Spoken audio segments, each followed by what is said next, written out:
All right. Welcome back again. This is Amuna. You don't know already. This week we were talking about the books. We were talking about Brother Bob. We were talking about the conversions. We even spoke briefly about Rita's stance on Marcus Garvey. And I said I was going to read a little bit. So let me read what Rita said. And then I'm going to go into something special that Marcus spoke or wrote about the Caribbean. Okay. So according to Rita in her conversion, she says, as soon as Auntie allowed Bob to take me out, he began to show me the Rasta way to live. She goes on to say Bob was also very intent on telling me how great black people were and how far we'll come because of Marcus Garvey. So if this was study, I would be like, okay, now I have to go to the source, right?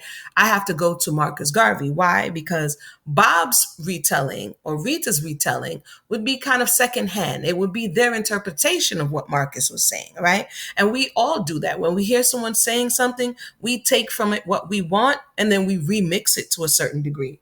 It also goes on to say, Auntie was big on Garvey too and had even given me a book about him.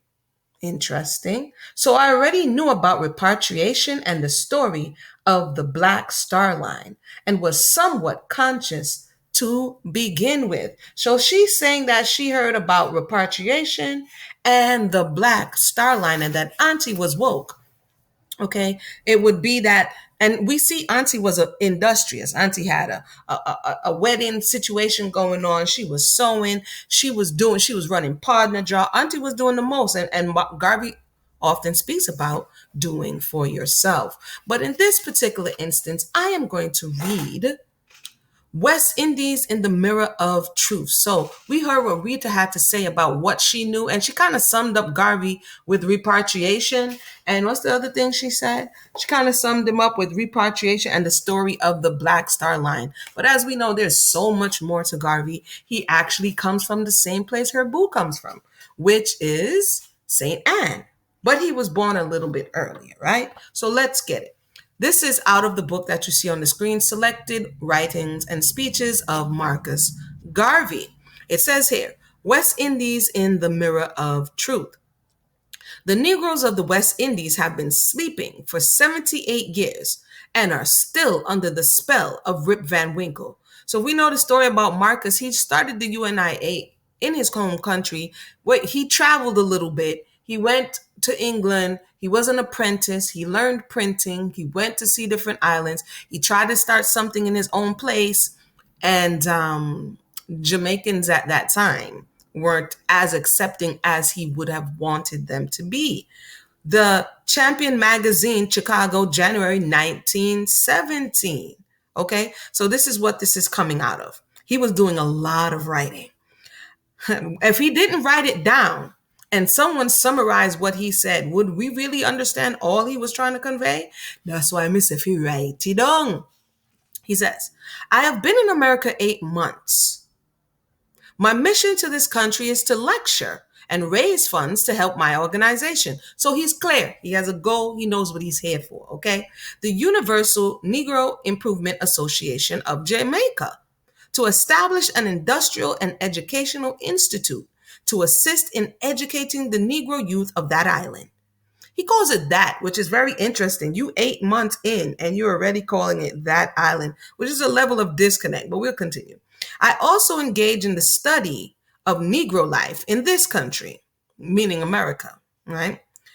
I must say at the onset that the American Negro ought to compliment himself, as well as the early prejudice of the South, for the racial progress made it in 50 years and for discriminating attitude that had led the race up the high mark of consciousness, preserving it from extinction.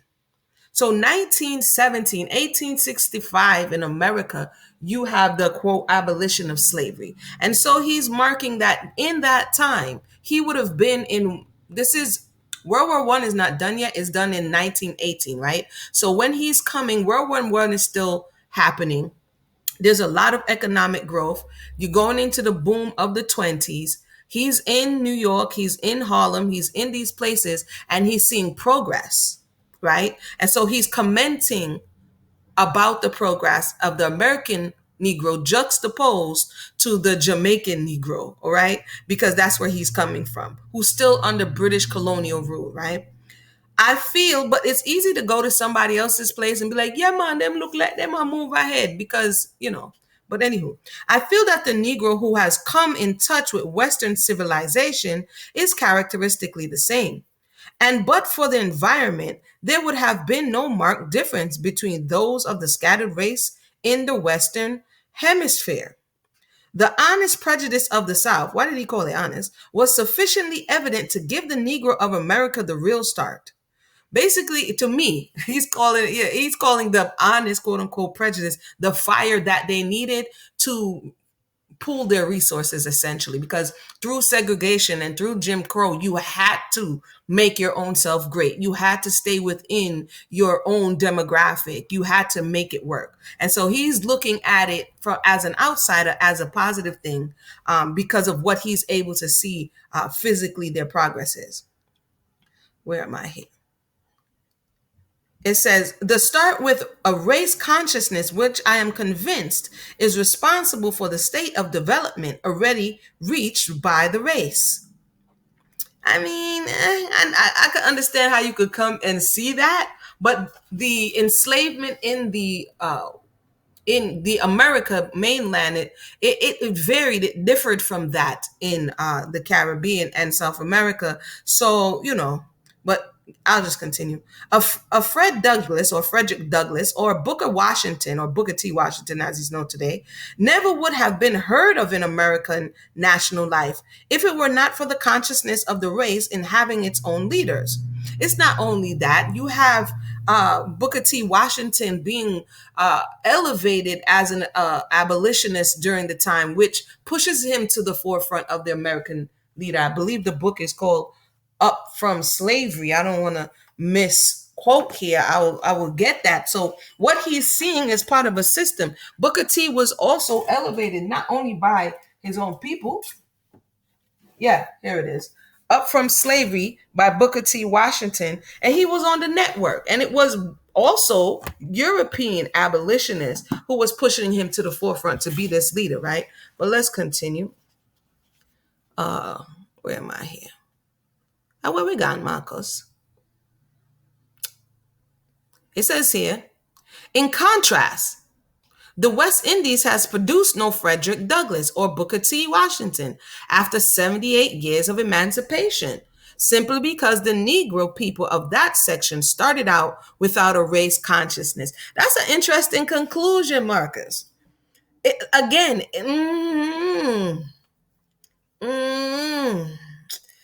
I'm going to continue. I have traveled a good deal through many countries, and for my observations and study, I unhesitantly and unreservedly say that the American Negro is the peer of all Negroes, the most progressive, and the foremost unit in the expansive chain of scattered Ethiopia. Industrially, financially, educationally, and socially, the Negro of both hemispheres have to defer to the American brother, the fellow who had revolutionized history in race development, inasmuch as to be able within 50 years to produce men and women out of the immediate bond of slavery, the latches of whose shoes many a favorite son and daughter has been unable to loose. And again, like I said before, he's looking at the condition in Jamaica, which was different.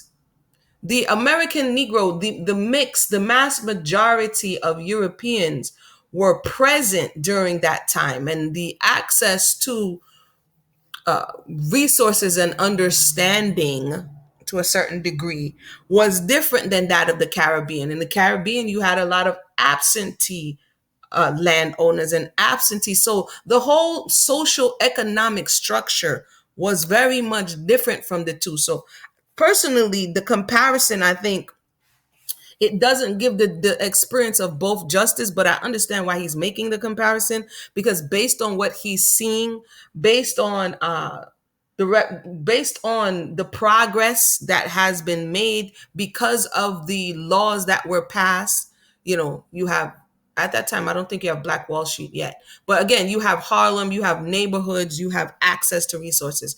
And again, he's like, well, I don't see that on the island. So you guys are ahead of everyone else in that respect.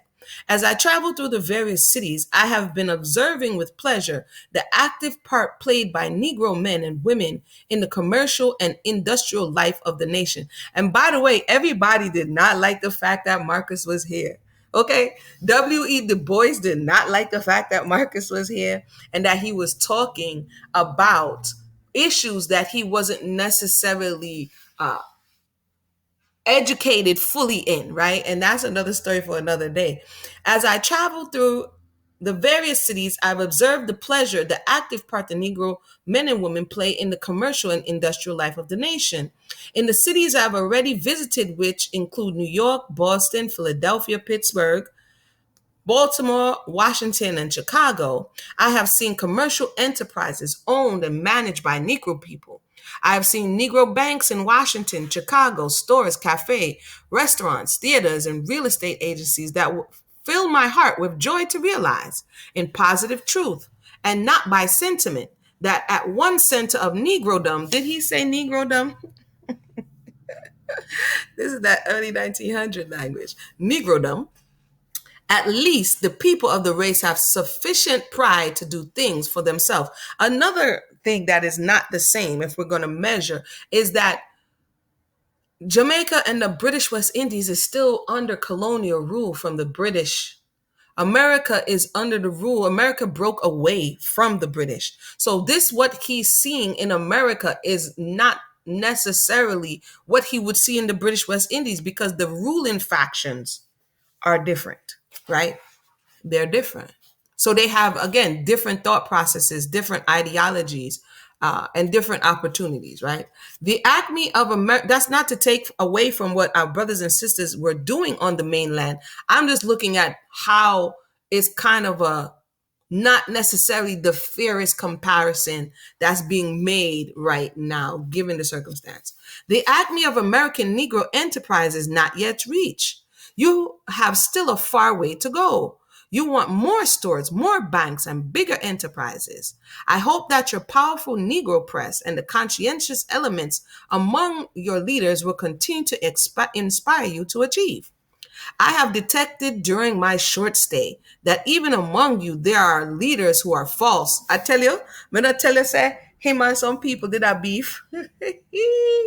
Because now you get into the talented 10%. You get into where if you are mixed with European blood, then you have a higher quote unquote prestige than those who are fully melanated, right? And that are not mixed. So he gets into this kind of back and forth. He goes on to say, I have detected, oh, he says, who are false, who are mere self seekers. But on the other hand, I'm pleased to find good men, and to those fight for the uplift of the race is one of life and death. I have met some personalities who are not prominently in the limelight, for whom I have strong regard as towards the sincerity in the case of race upliftment. And I think more of their people are real disciples working for the good of our race than many of the men whose name have become nationally and internationally known. Is he about to name drop? Like, is this old school beef that's going on with Marcus right now? All right, let's see if he's about to name drop people's. History is interesting, isn't it? Because people are people no matter what time they're born in. In New York, I met John E. Bruce, a man whom I have the strongest regard, inasmuch as I've seen him a true Negro, a man who does not talk simply because he's in a position for which he must say or do something, but who feels honored to be a member. I can also place in this category Dr. R. Wright Jr., Dr. Parks, Vice President of Baptist Union, and Dr. Trilly of M.E. Church of Philadelphia, the Reverend J.C. Anderson, and Quinn Chapel, and Miss Ida Wells Barnett. So he met Ida B. Wells, is what he's saying, of Chicago, with men and women of this type, who are conscientious workers and not mere life service dignitaries. Shade. I can quite understand that the time is at hand when the stranger, such as I am, will discover the American Negro firmly and strongly set on the pinnacle of fame. Let's continue. We almost there, y'all. We almost there. Remember, what are we reading? West Indies in the Mirror of Truth. So far, it sounds like Marcus is coming for the West Indies. He is coming for the West Indies, saying, "Yo, una no depan, we no depan nothing." But let's continue, right? He says that I can quite understand that the time is at hand when the stranger such as I will discover the American Negro firmly and strongly set on the pinnacle of fame.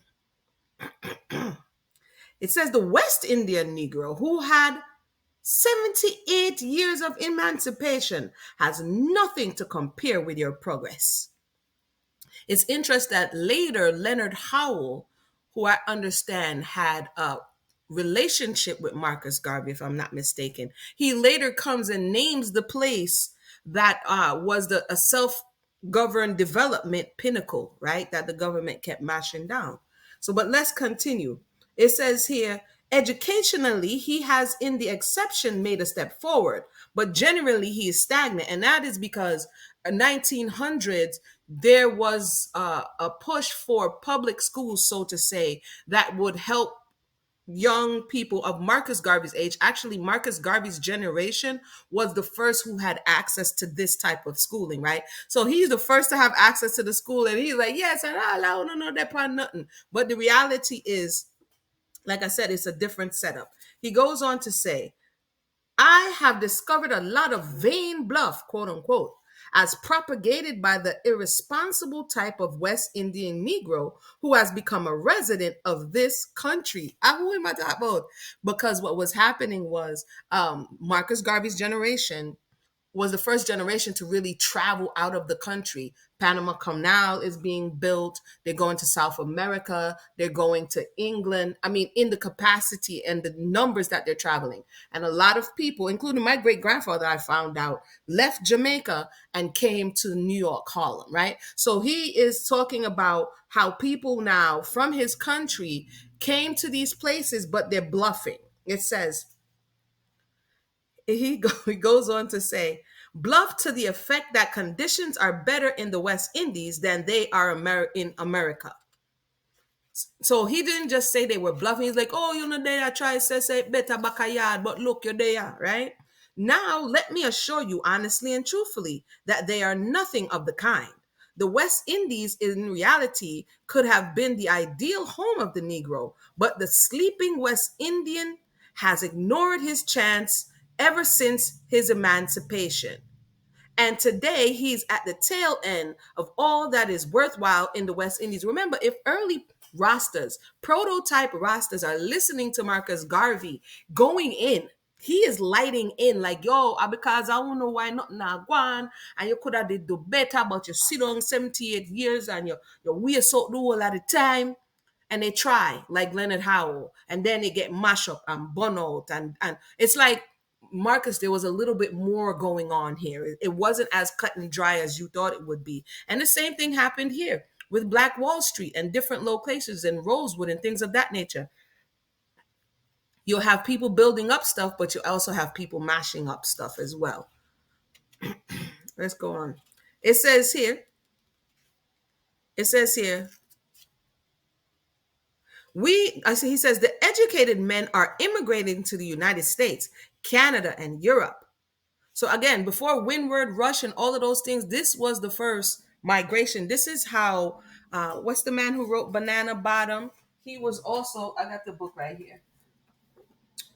Claude McKay. He was also a Jamaican he came in 1912, and you had a lot of Caribbean people. This is why not only just Jamaicans, you have in the Malcolm X story, you have Malcolm X's mother who was said to come from the Virgin Islands, and you also have in the Malcolm X story Caribbean Archie. What was his name? West Indian Archie, right? So you definitely have West Indians in New York, namely in spaces like Harlem in this time, by the time that Marcus gets here. So let's continue.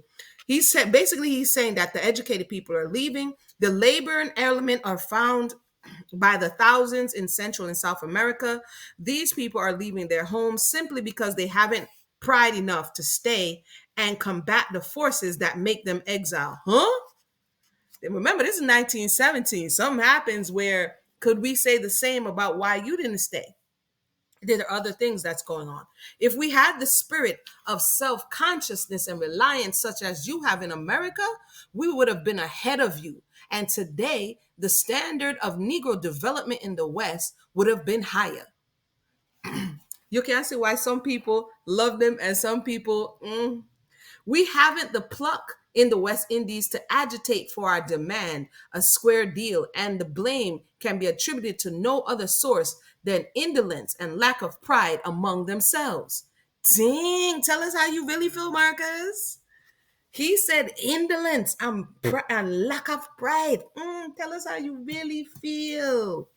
Tell us how you really feel about your countrymen. Let not the American Negro be misled. He occupies the best position among all Negroes up to the present time.